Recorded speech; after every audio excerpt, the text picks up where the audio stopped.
അങ്ങനെ ഞാനും അമ്മൂമ്മേൻ്റെ അടുത്തൊരു സീറ്റ് പിടിച്ച് മുൻനിരയിൽ തന്നെ ഇരിക്കാൻ തുടങ്ങി. ഗാനമേള തുടങ്ങിയപ്പോഴാണ് മനസ്സിലായത് മക്കളെ, തുടങ്ങിയപ്പോഴല്ലേ ആളെ പിടികിട്ടിയത് മക്കളെ. സദ്യയിലെ ഓരോ സാധനങ്ങൾ വിളമ്പും പോലെയായിരുന്നു ഇവരുടെ പാട്ട്. സുവർണ ഗീതങ്ങൾ എന്നാണ് ഇതിൻ്റെ ഒരു ഇത്. ആരോഹണ മ്യൂസിക്സ് ആണ് ഇതിന് വേണ്ടിയിട്ട് നിന്നത്.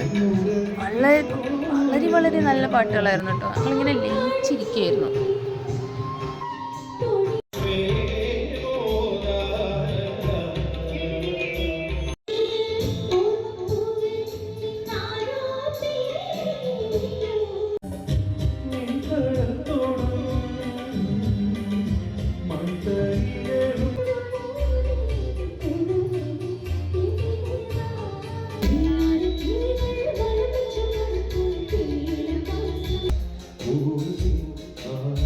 ഇതിൻ്റെ ഇടയിൽ ഗാനമേള ആസ്വദിക്കാൻ വേണ്ടി അച്ഛനെയും കൂടി ഞാൻ വിളിച്ചു വരുത്തി.